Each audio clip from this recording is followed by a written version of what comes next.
하나님 말씀은 빌립보서 4장 4절입니다. 우리 같이 봉독하도록 하겠습니다. 주 안에서 항상 기뻐하라. 내가 다시 말하노니 기뻐하라. 아멘. 갑자기 제가 마스크를 쓰고 나와서 웬일인가 생각하실 건데 이유가 여러 가지가 있습니다. 첫 번째는 마스크를 제가 안 쓰고 있었던 이유는 이제 방송으로 송출될 경우에 설교자는 예외다라고 하는 국가 이제 방침 고시가 있었습니다. 그래서 우리가 내부적으로만 할 뿐만 아니라 유튜브를 통해서 또 이렇게 나가는 거기 때문에 설교자였기 때문에 저는 이제 마스크를 안 했습니다. 그런데 지난주에 시청에서 연락이 왔습니다. 목사님, 마스크를 쓰시면 좋겠습니다. 방역 지침입니다. 이러시는 거예요. 그래서 제가 그래요? 근데 저희는 방송을 나가고 있기 때문에 이걸 예외로 알고 있습니다. 그랬더니 그러시냐고 이렇게 얘기를 하시더라고요. 근데 며칠 지나서 또 연락이 왔습니다. 목사님, 근데 저희가 알아보니까 교회 자체적인 방송, TV 방송이 아니라 교회 자체적인 이런 거는 써야 된다고 합니다. 이렇게 물어보시는 거예요.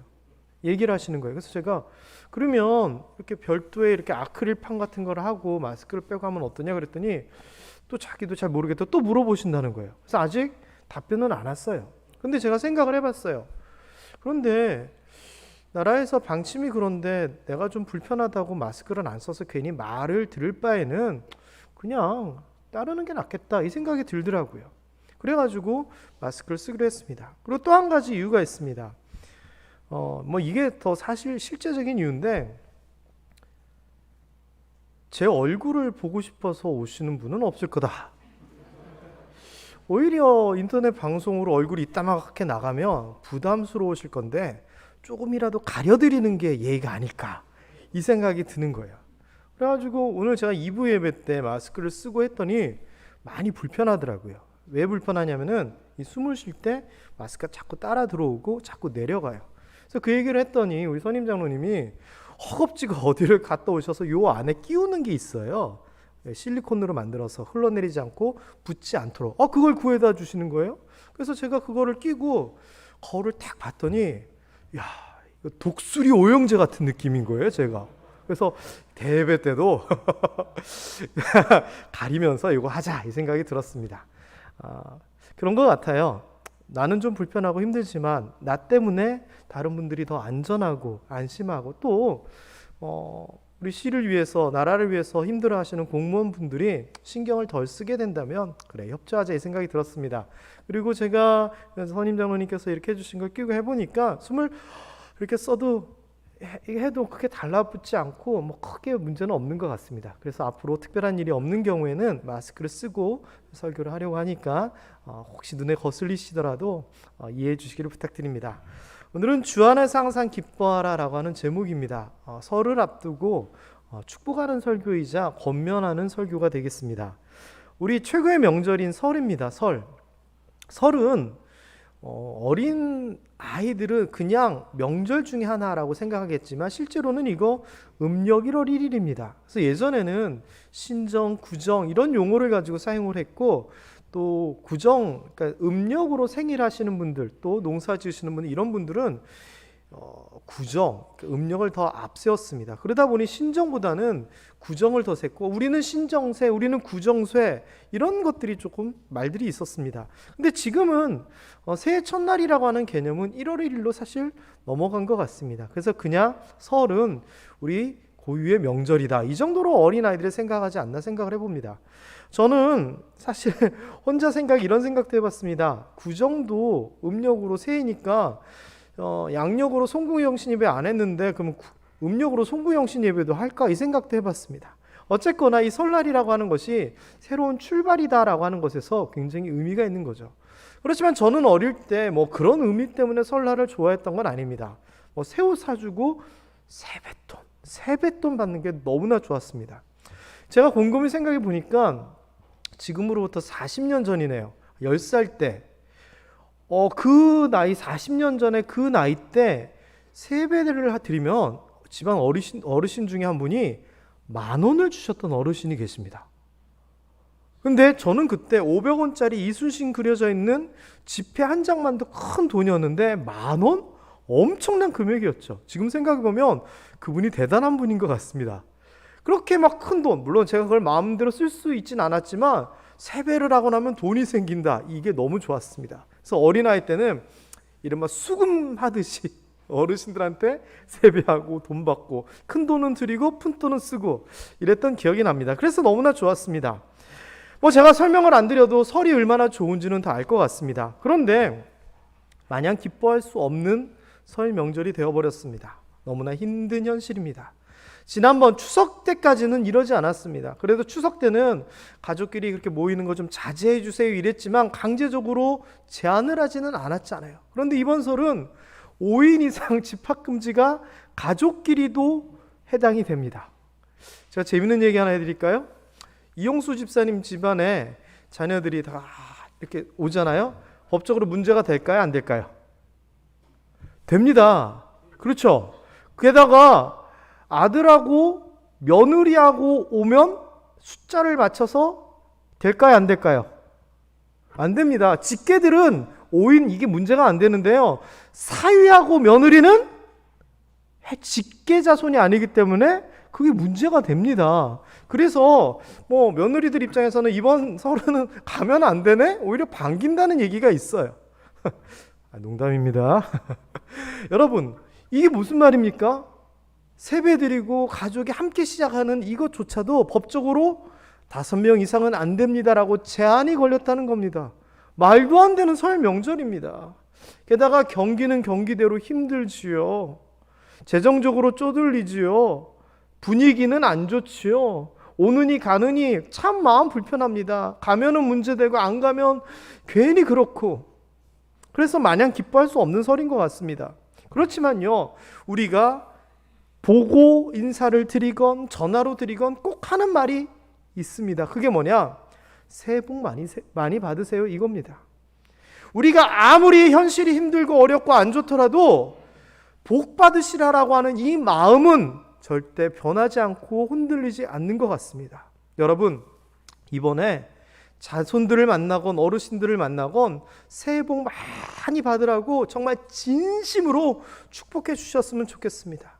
이거는 복 많이 받는다라고 하는 그 기원, 그 축복은 지금 현실은 이렇지만 그 현실을 뛰어넘은 우리의 소망이 담겨 있는 거거든요.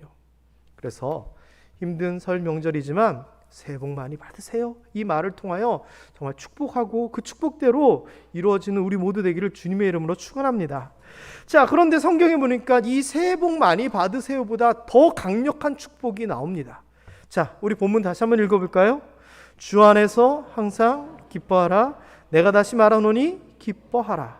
자, 기뻐하라라고 하는 이 말이 있는데요. 즐거워하다, 잘되다, 번성하다, 안녕하다 이런 겁니다. 그래서 다른 사람에게 기뻐하세요 이 말은 잘 되세요, 번성하세요, 안녕하세요, 그러니까 새해 복 많이 받으세요랑 비슷한 개념의 축복된 말입니다. 그런데 다른 점이 있습니다. 새해 복 많이 받으세요는 기원하는 거고 축복하는 거라면 기뻐하라는 명령어입니다. 다릅니다. 이거 좀 드시면 어때요? 라고 하는 거는 그 사람이 결정하고 나는 권하는 거죠. 그런데 먹어! 이거는 그 사람의 의지가 아니라 내가 명령하는 겁니다. 기뻐하라라고 하는 것은 그 사람이 내가 기뻐할까 말까 결정하는 것이 아니고 내가 그 사람에게 기뻐하시오! 라고 명령하는 겁니다. 그런데 여러분 생각해 보십시오. 누군가가 너 기뻐해! 라고 한다고 우리가 기뻐할 수 있을까요? 기뻐하는 척은 할 수 있습니다. 와! 막 이러면서요. 그런데 나는 마음이 힘들고 마음이 무겁고 눈물이 날라 그러는데 힘 있는 사람이 기뻐라고 한다고 해서 내가 겉으로는 어쩔 수 없이 와! 웃는다고 해도 내 마음이 진짜 기뻐요? 저는 그건 아닌 것 같습니다. 어렵고 힘든 사람에게 옆에서 기뻐하세요, 기뻐하세요 한다고 해도 그 마음이 쉽게 기뻐지지 않습니다. 왜? 기뻐할 수 없는 현실에 있다면. 그게 해결되지 않는 이상 기뻐할 수 없습니다. 그렇기 때문에 아까 얘기한 새해 복 많이 받으세요는 그냥 소망을 가지고 축복한 거라면 여기에서 기뻐하라라고 하는 것은 굉장히 강력한 이야기입니다. 자, 그런데 이게요, 빌립보서 4장에서만 얘기가 나오는 게 아니고요. 2장에서도 사도 바울은 똑같이 얘기합니다. 내가 예수 그리스도로 말미암아 하나님으로 말미암아서 기뻐하면서 살고 있으니까 너희도 나와 함께 기뻐해! 명령입니다. 그리고 3장에서도 이렇게 얘기합니다. 나의 형제들아, 내가 마지막으로 할 말이 있는데 그게 뭔지 알아? 주 안에서 기뻐하라! 또 명령을 합니다. 여러분, 아무리 사도 바울 선생님이 훌륭한 선생님이고 성경을 많이 알고 예수 그리스도를 체험했다고 해서 다른 사람들에게 기뻐하라고 명령하면 다른 사람들이 다 기뻐해질 수 있을까요? 아닙니다. 그럼에도 불구하고 왜 사도 바울 선생님이 기뻐하라고 이렇게 자꾸 강조를 하면서 명령을 할까요? 이유가 있습니다. 일단 그 상황을 좀 살펴보면 절대 기뻐할 만한 상황이 아닙니다. 이 앞에 4장 4절 바로 앞에 나오는 3장의 이야기들을 보면은 사도 바울이 자기의 상황을 뭐라고 얘기하냐면은 이제도 내가 눈물을 흘린다. 왜? 여러 사람들이 그리스도의 십자가의 원수로서 우리에게 행한다. 이 말은 뭡니까? 사도 바울 자신도 그렇고 빌립보에 있는 사람들에게도 예수를 핍박하는 사람들이 있다는 겁니다. 그리스도인들을 미워하고 원수처럼 대하는 사람들이 있다는 겁니다. 그래서 그 생각을 하면 눈물이 난다는 겁니다. 주변에서 도와주는 게 아니라 환경 자체가 어렵고 힘든 상황이라고 사도 바울은 얘기합니다. 그런데 기뻐할 수 있겠어요? 게다가요, 4장 6절 바로 뒤에 이어지는 이야기는 뭐냐? 아무것도 염려하지 말라고 강하게 권면합니다. 그런데 여러분, 아무것도 염려하지 말라라고 얘기를 하는 거는 그 사람이 염려하고 있으니까 염려하지 말라는 걸까요? 염려할 게 없는데 염려하지 말라는 걸까요? 당연한 얘기입니다. 이 말은 뭐냐? 이런저런 이유로 자기 자신도 그렇지만 빌립보에 있는 사람들이 염려거리가 많았던 겁니다. 그러니까 염려하지 말라고 권면합니다. 게다가 뭐 이런저런 힘든 일이 있다 하더라도 그나마 좀 물질적으로 부유하면 그나마 괜찮잖아요. 근데 사도 바울 뭐라고 얘기하냐면은 내가 돈이 없어가지고 이런 얘기하는 건 아닌데 돈이 있다 없다? 경제적으로도 여유 있는 상황이 아니었다라고 하는 겁니다. 정리하면 기뻐하라! 라고 얘기를 하는데 그들이나 상황은 어땠냐? 환경이 안 좋고 사람들이 나를 핍박하고 가진 것도 별로 없고 염려거리는 많은데 그런데 기뻐하라 라고 한다는 겁니다. 이런 상황에서 기뻐할 수 있고 웃을 수 있을까요? 여러분 같으면 사도 바울처럼 기뻐하라고 말을 꺼낼 수는 있을까요? 아니면 말을 듣는다고 기뻐할 수 있겠어요? 주변에서는 원수 같은 사람들이 많고 염려거리가 넘치고 가진 것도 없는데 그런데 웃을 수 있는 사람 있습니다. 누굴까요? 미친 사람. 웰컴 투 동막골이라고 하는 영화 참 좋아하는 영화인데요. 거기에 이런 장면이 나옵니다. 그러니까 6.25 전쟁 때 전쟁이 난지도 모르는 시골 마을에 국군 몇 명하고 인민군 몇 명이 그 마을에서 만나게 됩니다. 그래서 아웅다웅하고 뭐 이렇게 얘기가 진행되는데 서로 둘이 이렇게 총구리를 겨누고 하다가 수류탄을 어떻게 하다가 터뜨리게 됩니다. 그런데 터지는데 다행히 사람 있는 게 터지는 게 아니라 창고에서 터져버립니다. 근데 문제는요, 그 창고가 어떤 창고였느냐? 여름 내내 농사지어서 가을 내내 농사지어서 겨울에 먹을 식량을 비축해 놓은 옥수수 창고였습니다. 산골이다 보니까 농사는 못 짓고 옥수수 가지고 농사 지었다가 겨울 나는 거였거든요. 근데 거기서 수류탄이 퐁 쳐져버리니까 다 불타고 다 날아가 버리고 이런 상황이었습니다. 그런데 그 영화가 좀 재밌는 영화다 보니까 펑 터진 옥수수가 하늘로 올라가가지고 열 때문에 팝콘처럼 팍팍팍팍 터지면서 우르르 떨어지는 거예요. 수류탄 터트린 군인들도 놀래고 자기네들 창고가 다 터져버렸으니까 주민들도 황당해하는 가운데 딱 한 사람은 하늘에서 내려오는 그 팝콘, 눈 같은 팝콘을 보면서 웃어요. 누구였는가? 머리에 꼭꽂고 다니는 정신이 좀 나간 주인공 아가씨가 혼자 너무 좋아하는 거예요. 그 여인은요, 이것 때문에 사느냐 죽느냐 개의치 않습니다. 먹느냐 못 먹느냐, 겨울은 어떻게 지내느냐 신경 안 씁니다. 아무 염려 걱정 없기 때문에 웃을 수 있는 겁니다. 그렇다면 여러분, 사도 바울 선생님이 우리에게 그걸 요구하는 걸까요? 주변의 환경, 나의 상황은 놔두고 그냥 미친 것처럼 하하하 난 좋아 이거 하라는 걸까요? 아니잖아요. 그럼 도대체 뭐예요? 그냥 하나님 믿으니까 그냥 기뻐해. 아닙니다. 설명절을 앞두고요. 혹시 우리 주변 환경이 어렵고 염려 걱정거리가 넘치고 경제적으로 힘드신 분 계세요? 그러면 오늘 이 기뻐하라라고 하는 그 이유를 잘 새기시고 명절 보내셨으면 좋겠습니다. 사도 바울 선생님이 그럼에도 불구하고 기뻐하라라고 하는 그거는요, 일단 그냥 막 기뻐하라, 생각하지 말고 기뻐하라, 이거 아닙니다. 그리고 지금 요거 갖고 잠시 기뻐하고 그냥 나중에 것은 잊어 하면서 요것만 가지고 그냥 지금이라도 웃자, 이거 아닙니다. 그리고 다 포기하고 그냥 헤헤헤 하고 웃자, 이것도 아닙니다.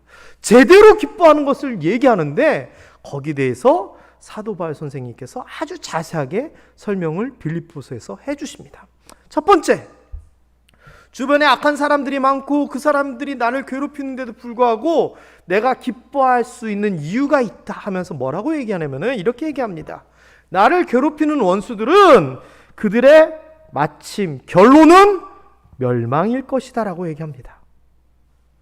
그 사람들은 이 땅의 일을 생각하는 그런 사람들인데 그 사람들은 멸망할 거고, 우리는 하늘의 시민권을 가진 사람이고 나같이 천하고 부족한 사람, 낮은 몸을 가진 사람도 영광의 몸의 형체와 같이 변하게 해주실 것이다 라는 겁니다. 좀 말을 쉽게 얘기하면 우리가 천하고 부족하고 그렇지만 우리가 영광스럽게 변할 것이다 라고 얘기하는 겁니다. 그러니 옆 사람이 괴롭히고 저 사람이 나를 핍박하더라도 그 사람은 하나님께서 심판하실 거고 우리는 존귀하게 될 것이니 기뻐하자라는 겁니다. 그리고 두 번째, 내가 염려거리들이 되게 많은데 우리가 잘 아는 구절입니다. 우리 그리스도인, 함께 성도들이라면 꼭 알아야 될 구절, 빌립보서 4장 6절 7절 한번 다 같이 읽어봅니다. 아무것도 염려하지 말고 다만 모든 일에 기도와 간구로 너희 구할 것을 감사함으로 하나님께 아뢰라. 그리하면 모든 지각에 뛰어난 하나님의 평강이 그리스도 예수 안에서 너희 마음과 생각을 지키시리라. 염려거리 많지, 걱정 근심 많지, 걱정하지 마. 하나님께서 너의 마음과 생각을 지켜주실 거야 라고 하는 겁니다. 그러니 염려하지 말고 기뻐라는 겁니다. 여러분, 내가 염려하지 말아야지, 걱정하지 말아야지 아무리 다짐한다고 염려 걱정이 없어져요? 아니에요. 절대 안 그래요. 염려하고 걱정은 내 의지가 아니에요. 머릿속에서 떠나지를 않아요. 그런데 하나님이 나의 마음과 생각을 지켜주신다는 겁니다. 그러니 기뻐하자는 겁니다. 세 번째, 경제적으로 궁핍하고 이런 거 야야야 신경 쓸 필요 없어. 나는 비천에 천할 줄도 알고 풍부에 처할 줄도 알고 배부르든지 배고프든지 나 그거 상관없이 잘 살 수 있는 비결이 있어. 그러면서 뭐라고 얘기하냐면 내가 돈이 있건 돈이 없건 나는 모든 것을 할 수 있어 라고 하면서 자기 삶에 대한 자신감을 오히려 얘기합니다. 돈 없다고 걱정한다고? 걱정하지 말라고! 나 돈 없어도 잘 살아! 라고 얘기를 하고 있어요. 여러분, 그러는데 이러한 주변 사람들 그리고 나의 염려거리들, 경제적인 것들에 대해서 다 해결된다고 말하는데 포인트가 있습니다. 뭐냐? 일단 빌립보서 3장 21절에 우리의 비천한 몸이 영광스러운 몸과 모습으로 되게 하실 것이다 라고 했던 그 구절에서 보면은요, 내가 어떻게 하는 게 아닙니다. 나의 노력으로 어떻게 되는 것이 아니라 뭐로 인하여 변화된다라고 얘기하냐면은 만물을 복종시킬 수 있는 하나님의 권능으로 우리가 영광스럽게 변한다라고 얘기를 합니다. 그리고 염려 걱정 어떻게 우리를 지켜주시느냐? 하나님의 평강이 우리의 마음을 지켜주신다는 겁니다. 그리고 세 번째, 내가 모든 것을 할 수 있어 돈 없어도 돼 라고 하는데 그 이유가 뭐냐? 내게 하나님께서 능력을 주시기 때문에 나는 돈이 있건 없건 아무 생각 없이 난 다 할 수 있어 라고 하는 겁니다. 정리해 볼까요? 악한 사람들이 나를 괴롭힙니다. 사건 사고가 많이 생겨서 머리가 복잡합니다. 경제적으로 어렵습니다. 그런데 하나님께서 약속하시는 겁니다. 어떻게? 하나님의 권능으로, 하나님의 평강으로, 하나님의 능력으로 사람의 문제이건 생각과 염려의 문제이건 경제적인 문제이건 하나님의 방식으로 해결해 준다는 겁니다. 할렐루야. 이게 성경의 이야기입니다. 우리는 설 명절을 앞두고 살아가면서 이건 어떡하지? 저건 어떡하지? 이번에 만나면 이 문제는 어떻게 해? 여러 가지 생각 속에 삽니다. 그런데 내 생각보다 앞서야 될 것은 하나님을 향한 믿음입니다. 그리고 그러한 하나님께서 우리에게 뭐라고 말씀하시는지를 알아야 됩니다. 오늘 우리가 알고 가야 될 것, 우리 삶의 여러 가지 문제 내가 해결하는 것이 아니다. 하나님의 권능, 하나님의 평강, 하나님의 능력이 우리의 문제를 해결해 준다라고 하는 것입니다. 이 말을 한 단어로 표현한 게 주 안에서의 이 안이라고 하는 단어입니다. 이 안이라고 하는 단어는 지난 베드로 에피라고 하는 그 단어가 말씀에 의지하라고 하는 단어가 말씀 위에서라고 하는 의미다라고 말씀을 드렸죠. 동일한 개념입니다. 안이라고 하는 이 단어는 위치 또는 방법을 얘기하는 겁니다. 그래서 어디에서라고 하는 의미입니다. 또 뭐뭐 위에서라고 하는 개념입니다. 수단이라고 하는 개념으로 치면 뭐뭐를 통하여 뭐뭐로 말미암아라고 하는 개념입니다. 우리가 주의 권능으로, 주의 평강으로, 주의 능력으로 살아가면 이 말을 주 안에서, 주 위에서, 주로 말미암아, 주를 통하여 라고 얘기를 하는 겁니다. 그렇기 때문에 우리가 이 여러 가지 문제가 있더라도 주님을 통하여, 주님 위에서, 주님 안에서 기뻐해야 된다는 겁니다. 왜? 결론이 내려졌거든요. 결론. 어떻게? 하나님께서 말씀하신 대로 평강과 하나님의 영광과 모든 것을 할 수 있는 능력이 우리에게 있다라고 결론이 내려져 있거든요. 어떻게? 주 안에서. 여기 우리가 올해의 말씀도 뭐죠? 주의 말씀 위에 집을 짓는 거 위에입니다. 지난주 베드로 주의 말씀에 의지하여 위에입니다.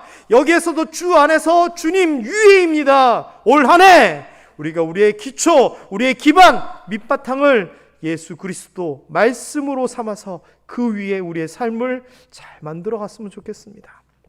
주 안에 있는 사람은 주를 믿고 의지하는 사람입니다. 여러분이 바로 그런 사람입니다. 여러분에게 하나님의 권능과 평강과 능력이 임하게 될 줄 믿습니다.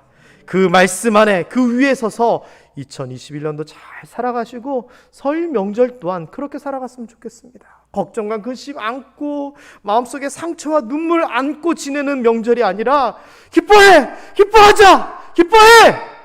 이런 것들을 서로 이야기하고 권면하고 격려하고 축복하는 그런 시간이 되었으면 좋겠습니다. 어떻게 해야 됩니까? 그냥 기뻐하면 됩니다. 그냥 미친 여자처럼 아니라 하나님으로 인하여 기뻐하면 됩니다. 그리고 그 근거가 뭐냐? 바로 하나님이 하시니까 주의 권능 평강 능력으로 된다라고 생각하면 됩니다. 게다가 빌립보서 4장 4절에서는 또 뭘 얘기하느냐? 이것이 잠시 기뻐하고 말 것이 아니라 항상 기뻐해야 되는 일이다라고 얘기합니다. 데살로니가 전서 5장 16절에서도 항상 기뻐라라고 얘기합니다. 우리가 그리스도인이라면 이 하나님을 향한 기쁨과 소망과 믿음이 잠시 교회에 올 때만 또는 기도할 때만 있는 것이 아니라 우리 삶 가운데서 항상 드러나야 되고 그 기뻐하라라고 하는 그 명령에 순종으로서 나타나야 될 줄 믿습니다. 결론은 정해져 있습니다. 많은 어려움이 앞에 있더라도 예수 그리스도 위에 당당히 서 있다면 그의 능력으로 절대 넘어지지 않을 것 같습니다. 제가 예전에 신길교에 있었을 때 이신웅 목사님 모시고 교단 총회장 선거운동을 하고 이렇게 할 때 한 2년 정도 모시고 다녔던 적이 있습니다. 총회장이 되기 전에는 부총회장이 되는데 부총회장은 여러 명이 경선을 하게 되는 거고 거기에서 뽑혀서 부총회장이 되면 총회장으로 올라갈 때는 다 그냥 예의상 그냥 추대를 해드립니다. 그러니까 총회장이 되기 위해서는 부총회장에 당선이 돼야 되는 거거든요. 그래서 이신욱 목사님이 교단을 위해서 헌신을 하시겠다고 할 때 다른 또 훌륭한 목사님께서 경쟁자로 나와서 경선이 됐더랬습니다.